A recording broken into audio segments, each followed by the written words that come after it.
አዲስ አበባ 772 ኪሎ ሜትር ርቀት ላይ በሚገኘው ጋምቤላ ክልል መዠንግ ዞን ተገኝተናል። ጉዟችን የመዠንግ ባዮስፌር ጥብቅ ደንን መዳረሻ ያደረገ ነው። ደኑንና በደኑ ውስጥ የሚገኙ ተፈጥሮ የገነባቻቸውን መስህቦች ማየት ዋነኛ ግባችን ነው።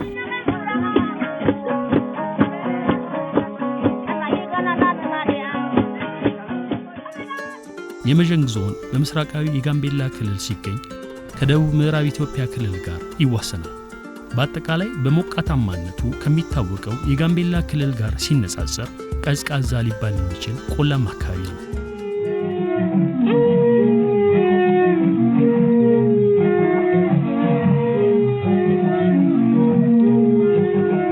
የዞኑ መቀመጫ ሜጢ ከባህር ጠለል በላይ በ1266 ሜትር ላይ ሲገኝ የጥብቅ ደኑ አብዛኛው ክፍል የሚገኝበት የመንገሺ ወረዳ መቀመጫ ወደሬ ሚሽን በ789 ሜትር ከፍታ ላይ ይገኛል። ይህ ሁኔታው በጋምቤላ ክልል ከሚገኙ የበረሃ ደኖች በተለየ በደጋና ቆላማ አካባቢዎች የሚስተዋሉት ረጃጅምና ጥቅጥቅ ደን የሚገኝበት አድርጎታል።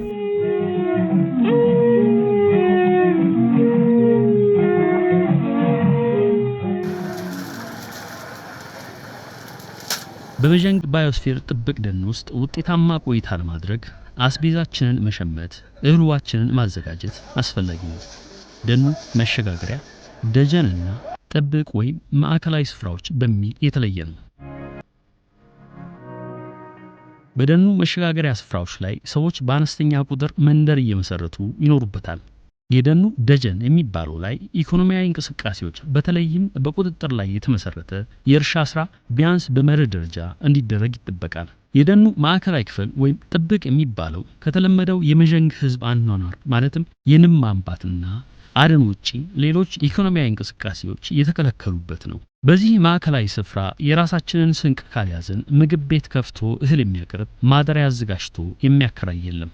ወደ ደኑ ማዕከላዊ ስፍራ ማምራት በተሽከርካሪና በእግር ረጅም ርቀት መጓዝን የሚፈልግ በመሆኑ የምግብ ግብዓቶቻችንን በመዠንግ ዞን መቀመጫ በሆነችው ሜጢ ከተማ መሸመት ነበረብን።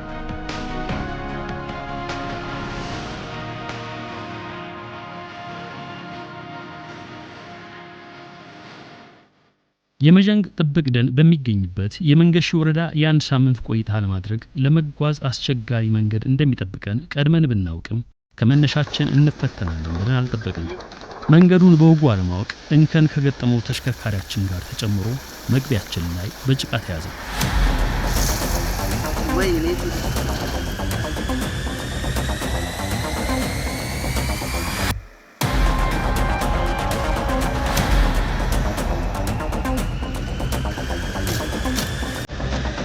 የሰውም ሆነ የተሽከርካሪ እንቅስቃሴ አነስተኛ በሆነበት በዚሁ መንገድ የሚያልፉ ሁሉ የእርዳታ እጃቸውን ለመዘርጋት ጥረት አደረጉ። በሰው ጉልበት የማንወጣው ጭቃ ውስጥ መግባታችንን ስንረዳው አዳራችንን ወደ ማሰብ ገባን።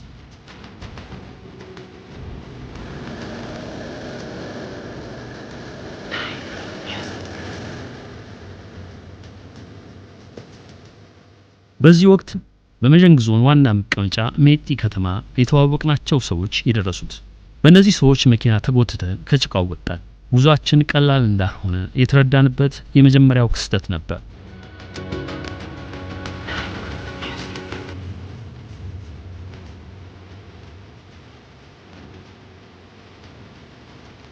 የጉዟችን መዳረሻ ወደ ሆነችው የመንገሺ ወረዳ መቀመጫ ወደሬ ሚሽን ደረሰን።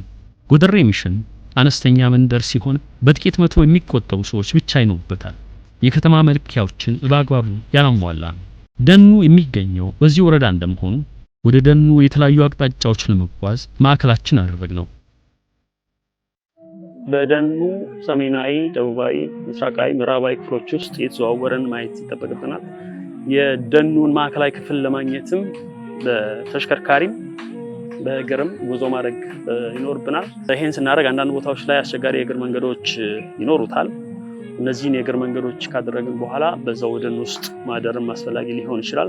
የብሔረሰቡ ተወላጅ ተወክሎናል። እሱን አግኝተን ወደ ደኑ እናመራለን ማለት ነው።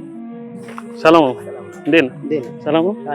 እንኳን ደህና ቆየን። ተጨማሪ ሰው በቡድናችን ውስጥ አካተን የደኑ ማዕከላዊ ስፍራዎች ወይም ጥብቅ አካባቢዎች ተብለው ከተለዩት ውስጥ አንዱ ወደሚገኝበት ወደ ኮከሪ ቀበሌ አመራን።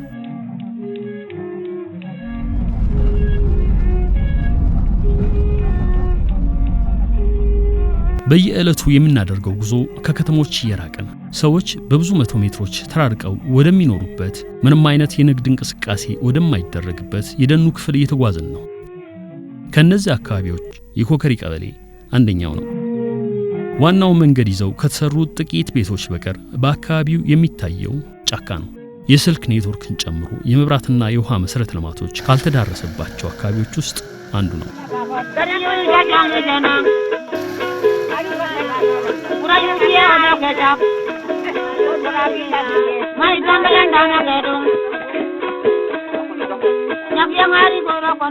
በመዠንግ ዞን መንገሺ ወረዳ ደርሰናል። ኩኩሪ ቀበሌ ትባላለች። እቺ ማዕከላዊ የደኑ ክፍል ከሚገኝበት ቦታ አንደኛው ይህ ዛሬ አምሽተን ነው እዚህ የደረስነው። ስለዚህ ስራችንን ከዚህ በኋላ መቀጠል ስለማንችል ድንኳናችንን እንደኩናለን። በጠዋት ተነስተን ወደ ደኑ ማዕከላዊ ስፍራ እንሄዳለን።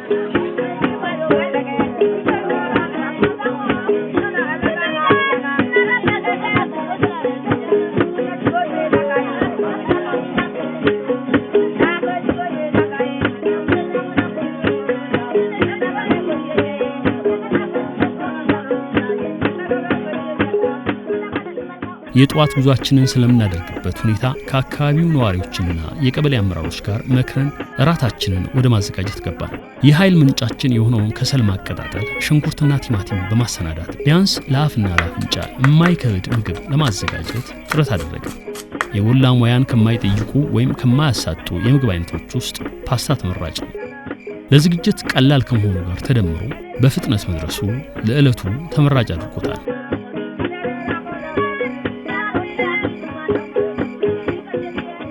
የመጀመሪያ ምሽታችንን የመጀመሪያ ራታችንን አዘጋጅተን ጨርሰናል። ካሜራማንና ሾፌሩ ፓስታቸውን በልተዋል። ዩኤል እና እኔ ደግሞ ዴኑድ ተቀላቅሎናል። አሁን በአሳማ ስጋ ጣዕሙን ቀየር አድርገነው ራታችንን እንበላ ነው ማለት ነው።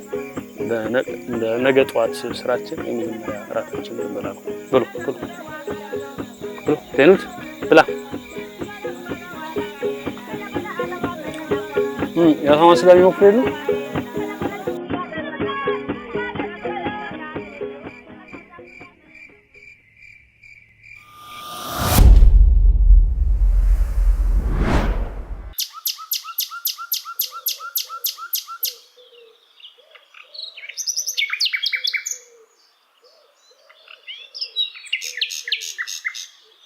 በንጋታው ድንኳናችንን ነቅለን ወደ ደኑ ማዕከላዊ ወይም ጥብቅ ስፍራ ጉዞ ጀመርን።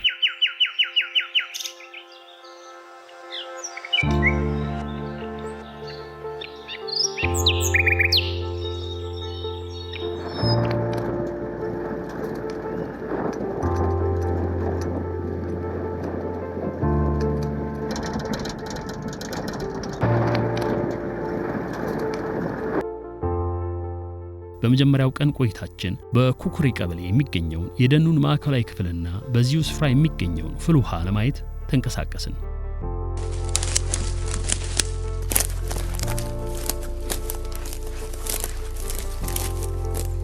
መዳረሻችን ወደ ሆነው የፍል ውሃ ለመድረስ በደኑ ውስጥ የሚገኙ አነስተኛ ወንዞችን፣ ምንጮችንና ረግረጋማ ስፍራዎችን ማቋረጥ ይፈልጋል።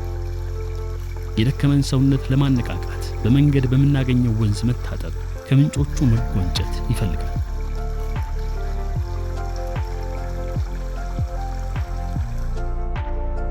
ኮከሪ ቀበሌ አዋሳኝ ክፍል የሚባለው የደኑ አካባቢ ነው። አሁን ከዛ ተነስተን ጠዋት ላይ ወደ ደኑ ማዕከላዊ ክፍል እያመራን ያለነው። አሁን ያለንበት ቦታ መሸጋገሪያ የሚባለው ነው። ማዕከላዊ ክፍሎቹ በተለያዩ ቦታዎች ነው ያሉት። እነዚህ ማዕከላዊ የደኑ ማዕከላዊ ክፍሎች ካሉባቸው ቀበሌዎች ውስጥ አንዱ ነው። ለ30 ደቂቃ አካባቢ በእግር ተጉዘን መሸጋገሪያው ክፍል ላይ ደርሰናል። የደኑ ስፋትም ብዛትም እየጨመረ ይሄዳል፣ ጥቅጥቅ እየሆነ ይሄዳል ማለት ነው።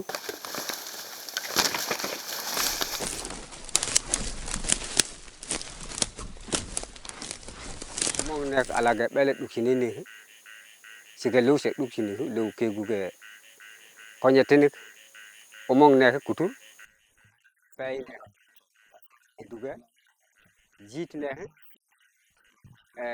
አላገ ተከመዲ ጉት ናኔ አኔኑ ጉጉ ላኸት ደሞሁ ላኸት ለፈይ ላኸት ሚያዲ ታክ ጎታ ሲ ላኸት ሚያዲ አረ ጎታ ሲ ላኸት ሚያዲ አላገ ኮኘትን አተ ባንጂ ቸክ ዱክነ ባንገ ነህ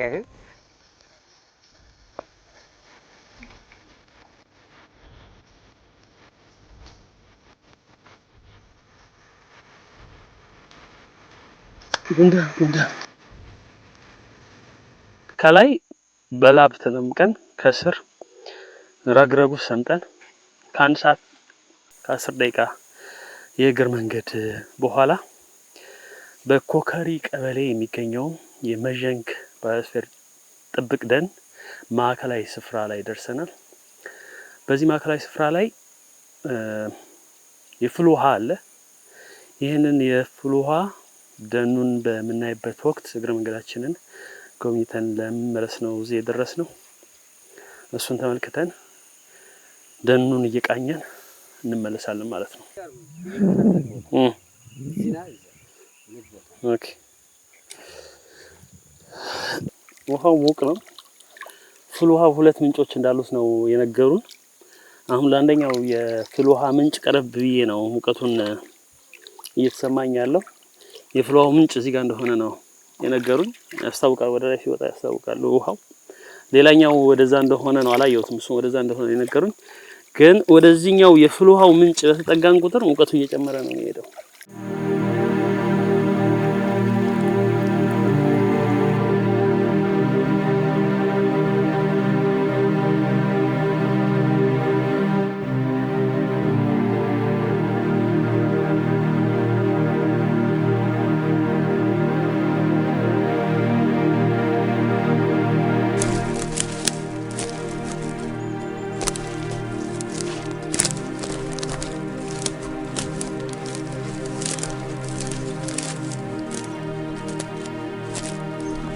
የመዠንግ ህዝብ ስለ ደን ባላቸው ጥልቅ እውቀትና ዘላቂነትን ማዕከል ባደረገ ያኗኗር ዘያቸው ይታወቃሉ። መዠንጎች ከተፈጥሮ ጋር ባላቸው ቁርኝት ህይወታቸውን የመሰረቱ ናቸው። በደኑ ውስጥ ያሉ የዛፍ አይነቶችን አነስተኛ ተክሎችን ጨምሮ ሰይመዋቸዋል። ጥቅምና ጉዳታቸውን ለይተዋል። የትኛው ዛፍ ለምን ዓላማ ይውላል የሚለውን ለሰው ብቻ ሳይሆን በደኑ ውስጥ ከሚገኙ እንስሳትና አዕዋፋት አንፃር ያውቁታል። ኦሞንግ ሻ ቤዲ ዱክኒኒ ላኸ ለማሶ ዱክነ ለኦሞንግ ነ ካውን ላንገሰ ዱክነ ታ ሻንጋውቲ ኦንግ ላኹን ኦተሶ ጋተሜ ኦተሶ ላኽ ደንጋንጎ ዲኦር ደ ካውን ሲ ዲ ኮቪድ ዲ ለ ኦሞንግ ነ ሲ 하 ሳነ ሻንጋውቲ ዱክነ ኦን ላኽ ፓር ላኸ ሜልቲጎ ላቱ ማው ታ ያው ኩ ሱዲ ኪደ ኮሩ ማረ ሱ ማው ገ ረኸ አንሶ ፈፈንቸ ሳነን ኤኖ ከኸ ወሪ አረ ዲ ngau tin cha ko kana na tu di par ka kan di ke yaw mil chen no ye ka baji che te me di sin ne lo di du kunang ke mil di ka tra khu nu che ke ngau ti du ne he che ke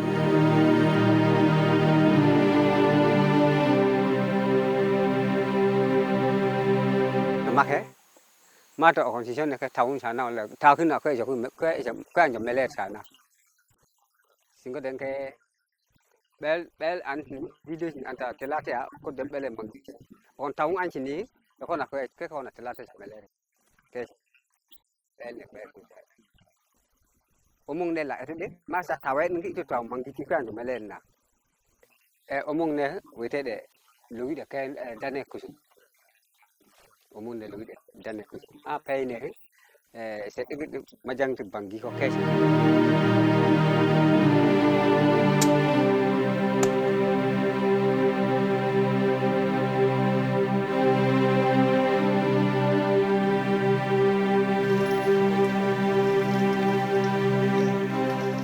ijaga dampende taoleng abanji sadu anne ababane konyetin makene mung ne ma payne la ke gum duk sinini ma jitne la ke kayang ma anganne la ke goje ma tulne la ke somu ma tulamne la ke andi ma tulafayne la ke etet sinano yeke an jige an sasam sinatun konyek mil belsing amil ma tulajit ne la ke jige so ren tin konyong tulangan ne la ke anjino ke sene sire tin lu siso sige so ne ke pele ne ke alaga tin konyek alagi ikuma he sige tin so ne ke konyek sidi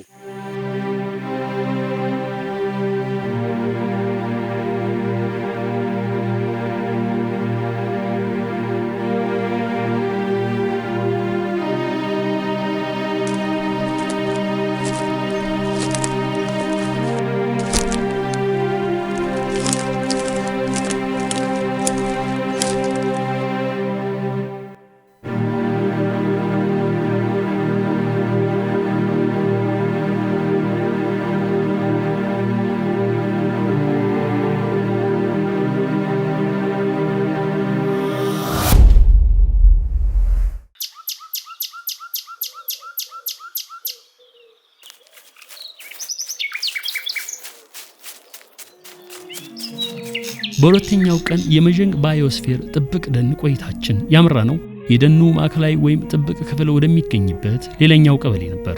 በጉዟችን የመዠንግ መንደሮችን አቋርጠን ወደ ደኑ ጥብቅ ስፍራ አመራን። የደኑ ውጤት የሆኑ ቅጠላቅጠሎችንና ስራስሮችን ካንታ በተባለ ባህላዊ የዕቃ መያዣ በጀርባቸው ተሸክመው የሚጓዙ የመዠንግ ሴቶችን አለፍን።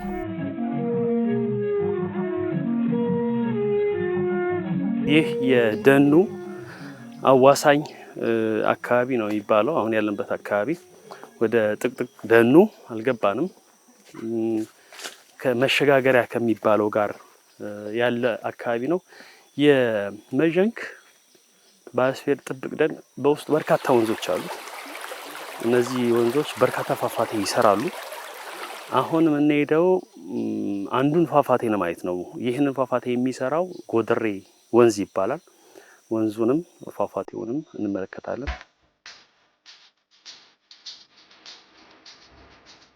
ጉዟችን ሰዓታትን የወሰደ በርካታ ኮረብቶችን መውጣት ቁልቁለትን መውረድ የሚፈልግ ነበር።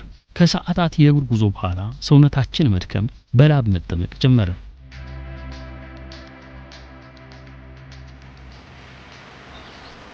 ከ3 ሰዓት የእግር ጉዞ በኋላ የጎደሬ ወንዝን በመንገዳችን አገኘን።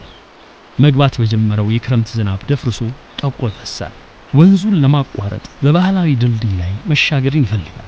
ድልድዩ በሐረግ የተሰራ ሲሆን ለእግር መርገጫነት የዛፍ ቅርንጫፎች እየተቆረጡ ከስር ተረብረዋል። ከግራና ከቀኝ በእንጨት ተዋቅረው በሐረግ የታሰሩ ማገሮችን በእጅ እየያዙ መጓዝን ይፈልጋል።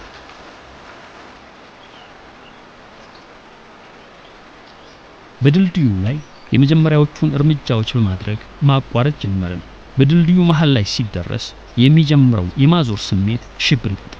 ከስር የሚፈሰው ወንዝ በአእምሮ ላይ የሚፈጥረውን በወንዙ የመወሰድ ሽብር ለማምለጥ አይንን ቀና ያደረጉ ወደፊት መመልከት፣ መለስ በማለት አቀርቆ እግር መርገጫውን እንዳይስት የእግር እርምጃን መመልከት።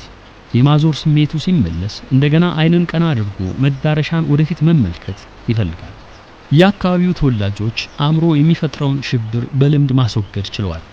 ምንም የተለየ መረማመጃ ላይ እንደማይሄዱ ሁሉ በእንጨት ርብራቡ ላይ እየረገጡ ሲሄዱ የተለየ ስሜት አይታይባቸውም።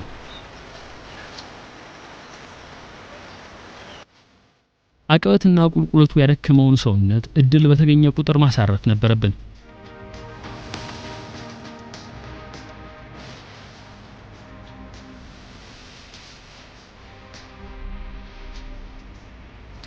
ወደ ደኑ ጥብቅ ክፍል በገባን ቁጥር ወደ ደኑ የታችኛው ክፍል የሚደርሰው የብርሃን መጠን እየቀነሰ ከጥላነት አልፎ እየጨለመ ይሄዳል። ከረጅም ጊዜ በፊት ሰው ያለፈበት ወይም ቀድሞ እግር ፈጽሞ ያረገጠው የደን ክፍል እንደመሆኑ ለመተላለፊያነት እየመነጠሩ መንገድ እያወጡ መጓዝ ግድ ነበር። የመንገዳችንን ሰዓት ካስረዘሙት ምክንያቶች አንዱ ይኸው መንገድ የማውጣቱ ተግባር ሊሆን ቢችልም በአጠቃላይ ከ4 ሰዓት በላይ ጉዞ አድርገናል።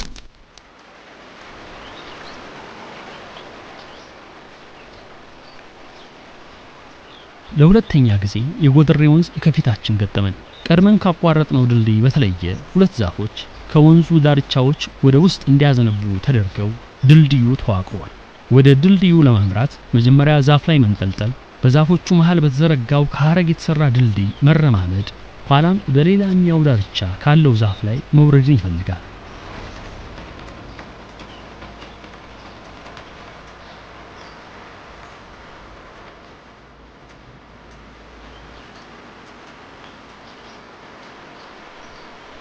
በደን ውስጥ ለተጨማሪ 1 ሰዓት መንገድ እያወጣን ተጓዘን። ሰውነታችን መንቀጥቀጥ ወይም መተኛትን ይመኛል። አእምሮ ጉዞውን ለማድረግ ስላደረግነው ውሳኔ ጥያቄ ማንሳት፣ ወገብ መንቀጥቀጥ ጀምሯል። መዳረሻችን የሆነውን የጎደሬ ወንዝ የሚሰራውን የእናርዌ ግዙፍ ፏፏቴን ማየት እግራችንን እየጎተተን ቢሆን እንድንቀጥል አስገድዶናል። የጎደሬን ወንዝ ለሶስተኛ ጊዜ ያገኘነው። በዚህ ጊዜ ግን እንደቀደመው ሁሉ መሸጋገሪያ ድልድይ የለም። ከ4 ሰዓት በላይ ከተጓዝን በኋላ እናየዋለን የተባለው የእናርዌ ፏፏቴ ሳናገኘው ቀረ። ፏፏቴውን በአካባቢው የለም። ከመነሻችን የተሳሳተ የርቀት መጠን ስለተነገረን ስንቅ ሳንይዝ ነበር ጉዞ የጀመርነው። የውሃ ጥማቱ ከምግብ ፍላጎቱ በላይ ፈታኝ ነበር።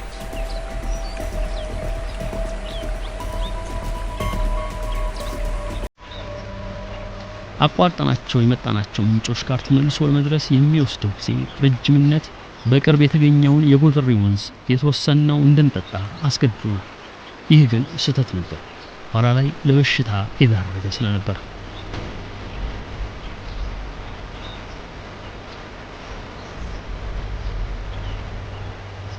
ግባችን የነበረውን የእናርዌ ፏፏቴን አለማየታችን ካየናቸው የተፈጥሮ ውበት በተለይም ጥቅጥቅ ደን፣ ባህላዊ መንደሮች፣ የሐረግ ድልድይ አንጻር ጉዟችን ኪሳራ ነበር ማለት የሚቻል አልነበረም። የጎደሬን ወንዝ ግዙፍነት ከተመለከትን በኋላ ከሚሰራቸው በርካታ ፏፏቴዎች አንዱን ለማየት ያለን ጉጉት ግን በዚህ አድካሚ ጉዞ ምክንያት ሊቋረጥ አልቻለም።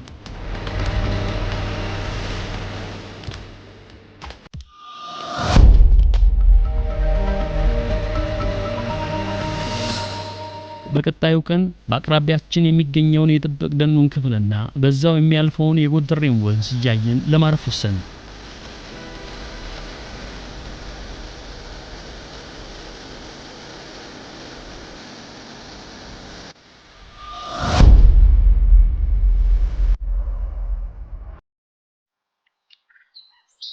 በቀጣዩ ቀን በተለየ አቅጣጫ የጎደሬን ወንዝ ፏፏቴ ፍለጋ ጉዞ ጀመርን። በመንገዳችን ማር ቆርጠው የሚመለሱ የመዠንግ ወጣቶችን አገኘን። በደኑ ጥብቅ በሚባሉ አካባቢዎች ከሰቀሏቸው ቀፎች ማር ለመቁረጥ በደኑ የ3 ቀን ቆይታ አድርገው እየተመለሱ ነው። ከቆረጡት ማር ለመንገዳችሁ በሚል አበሉን።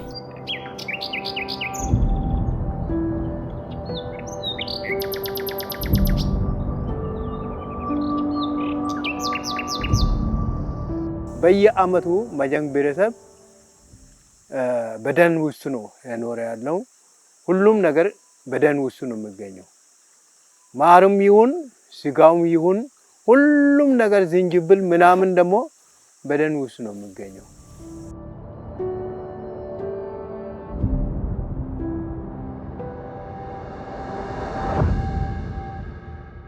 በደኑ ውስጥ ከሚገኙ እንስሳቶች በመንገዳችን ያገኘናቸውን እየተመለከትን ከመጀመሪያው ጉዟችን አንጻር አቀበት ቁልቁለት የሌለውን ነገር ግን ከርቀት አንጻር ተመሳሳይ የሰዓታት የእግር ጉዞን የሚፈልገውን መንገድ ተያያዝ ነው።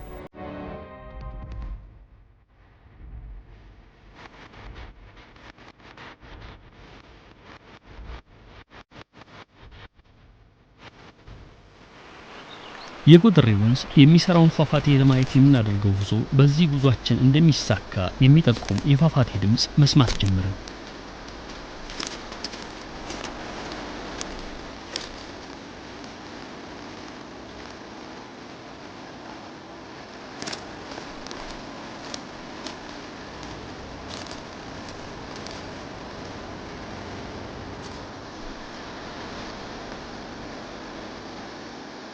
ብዙም ሳንጓዝ መቃረባችንን የሚያረጋግጥ የፏፏቴውን እይታ በደኑ መሃል እየተመለከትን ተጠጋን።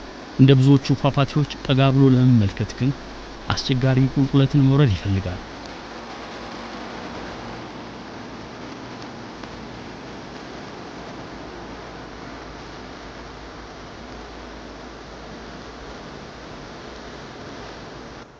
ጋዜ የሚባል ፏፏቴ አይቶ እስከ ዛሬ ድረስ እንደናንተ የሚመጣ ሰው አይተን አላውቅም።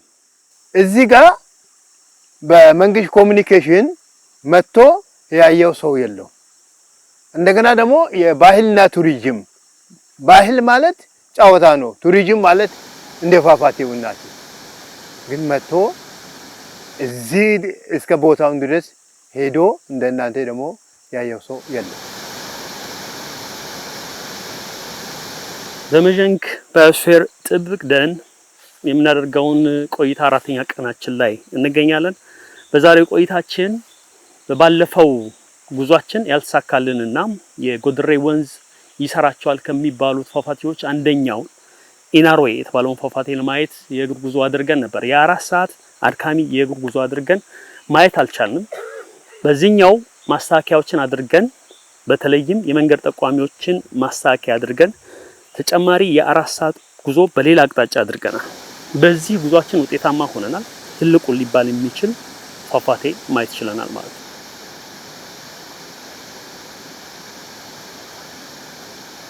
የገጂ ፏፏቴ ተዳፋቱን ጠብቆ ቁልቁል ለመውረድ ትዕግስት የለው። የሚወርድበትን ዋሻ ባገኘው ቅርብ ርቀት ላይ ጥሶ መፍሰስ ይጀምራል። ከዋናው ፏፏቴ አንጻር በሽንቁሩ የሚወጣው ኃይል የተለየ ግርማ ሰጥቶታል።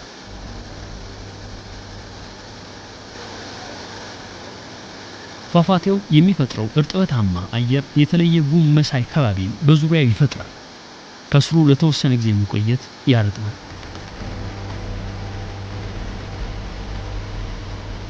ፏፏቴን ከዚህ በፊት ብዙ ጊዜ አውርተናል። አለ እዚህ ጋር አለ የለም ነው አንሄድም የለም ነው። ያው ሀይቅ ብቻ ነው። እዚህ ከሾኔ ወደዛ እዛ ጋር ያለው ሀይቅ አይታችኋል አይደል? ሁሉም ሰው ያው ሀይቅ ብቻ ነው የሚያሳየው። ለምን? የእግር ጉዞ ስለፈሩ ነው። እዚህ ጋር መኪና ስላልደረሰ ነው። እዚህ ጋር ውሸት ነው። እዛ ጫካ ውስጥ ውሸት ነው። ግን መንገድ እንትን ደግሞ መኪና የደረሰበት ቦታ ብቻ ነው እነሱ ደግሞ ሲጎበኙ የነበሩ። እንደናንተ ደግሞ የሞቀረ ሰው የለም። እዛ እኮ በጣም ኃይለኛ አጆ አለ እኮ። እንደገና ደግሞ እባብ አለ፣ ኃይለኛ እባብ። እነዚህ ያለ መልሳ እዛ ጋር ባለሙያን ብቻ መግባት አይቻልም የሚል ነገር ነው።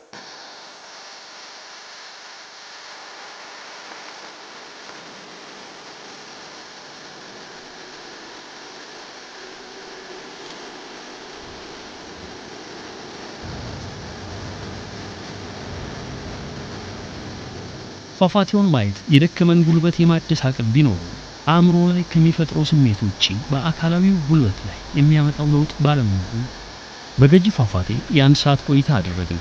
ለመልስ ጉዞ የሚያግዘንን እረፍት አድርገን ለረሃባችን እህል ውሃ ቀምሰን ወደ መጣንበት መመለስ ጀመርን።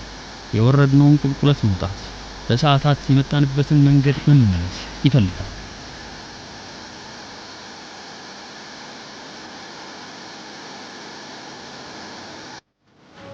ከሰዓታት ጉዞ በኋላ ከደኑ ማዕከላዊ አካባቢዎች ሳንወጣ ላይን መያዝ ደንገዝገዝ ማለት ጀመረ። ለባትሪ የተደገፈ የመልስ ጉዞ አድርገን ከምሽቱ 2 ሰዓት ተሽከርካሪያችን ጋር ደረስን።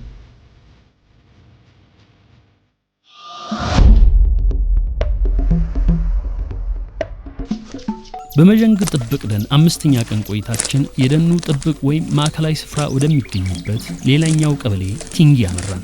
በደኑ ውስጥ በርካታ ወንዞች ይገኛሉ። እነዚህ ወንዞች የሚሰሯቸው ፏፏቴዎች በደርዘን የሚቆጠሩ ናቸው። ትልቁ ወንዝ ጎደሬ ከሚሰራቸው ፏፏቴዎች አንዱን ለማግኘት ለቀናት ያደረግነው ጥረት ከተሳካልን በኋላ ሌሎች ፏፏቴዎችን ለማየት ጉዞ አደረግን።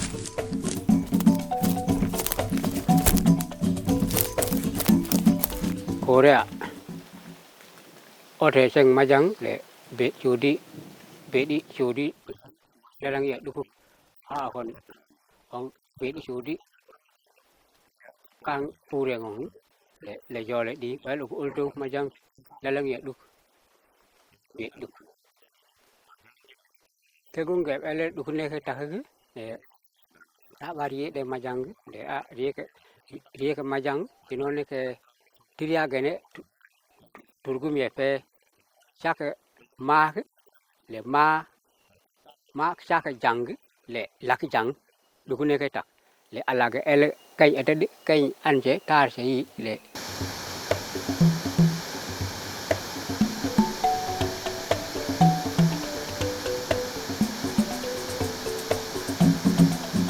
የመዠንግ ጥብቅ ደንን በመጎብኘት እግረ መንገድ በጥብቅ ደን ውስጥ የሚገኙ የተፈጥሮ መስህቦችን ማየት ግባችን እንደመሆኑ ፏፏቴው ጋር ደርሰናል። ይሁንና በዚህ ጉዟችንም ሆነ ቀደመው ጉዟችን በደኑ ላይ የሚፈጸመውን ጥፋት ለማየት ችለናል። ጥብቅ ተብለው በተለዩ አካባቢዎች ጭምር በግለሰቦችና ባለሀብቶች መጠነ ሰፊ ጥፋት እየደረሰበት ይገኛል።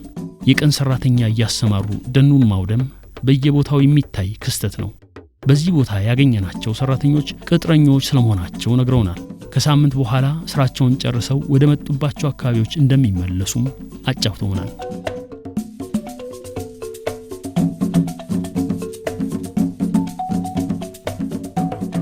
ድካምን ለማቅለል ሰውነትን ለማፍታታት ውሃ ውስጥ እንደመነከር ፍቱን ነገር የለም። አጋጣሚው ሲገኝ ወደ ወንዞቹ እየገቡ ዋና ማድረግ የቆይታችን አካል ነበር።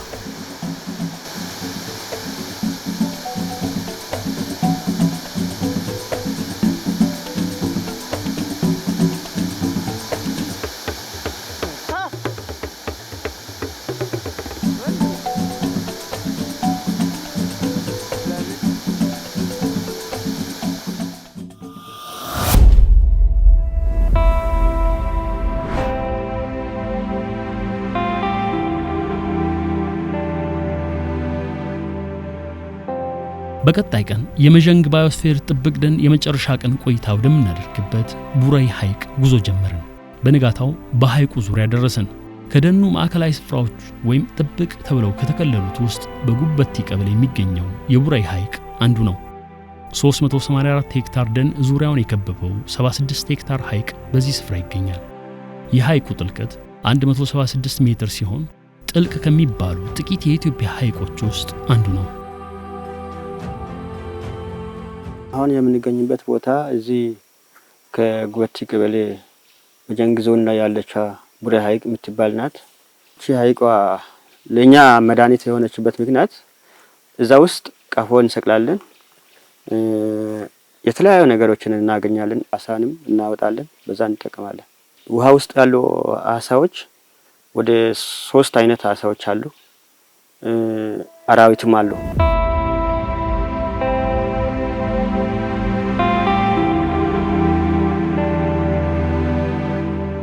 ሐይቁን ፍጹም አረንጓዴ የሆነ ደን ከቦት በተረት ዓለም ከሚጠቀሱት አይነት ምናባዊ ስፍራዎች አንዱ አስመስሎታል። በሐይቁ መሃል ለመሃል አቋርጦ የሚያልፍ አነስተኛ ወንዝ ሲኖር የሐይቁ አንደኛው የውሃ ምንጭ በመሆን ያገለግላል። እቺ ወንዟ ገጀቺ ናት የምትባለው። ቀጥታ በዚች መታ በዚች በመሃሉ ሄዳ እንደዚህ ነው የምታፈሰው። በዚች ሐይቋ ላይ ያለ እጽዋት ምናምን የተለያየ ዝርያዎች አሉ። ሌላዎች ደግሞ እንጨቶች፣ ዛፎች ለመድኃኒት የምንጠቀምባቸው ነው። ሌላ ደግሞ ፍሬያቸው ይበላል።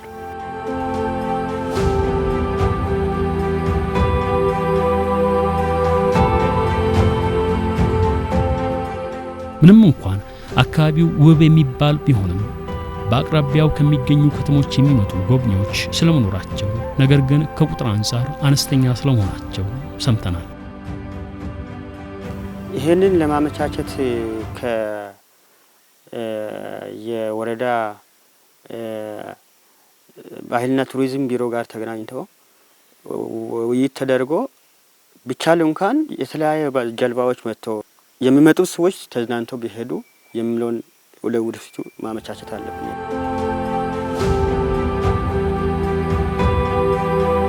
እንደ ሌሎቹ የመዠንግ ጥብቅ ደን ክፍሎች የሐይቁ ክፍልም በየጊዜው እየተጣሰ ሰዎች እየሰፈሩበት ስለመሆኑ የተመለከትን ሲሆን በሐይቁ የቅርብ ርቀት ላይ የሚገኙ የደን ክፍሎች ጭምር በሰዎች ተይዘዋል።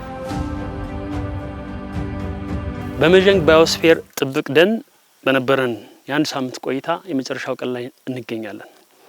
በመንገሺ ወረዳ ጉበቲ ቀበሌ ላይ የሚገኘው የቡራይ ሐይቅ ላይ እንገኛለን።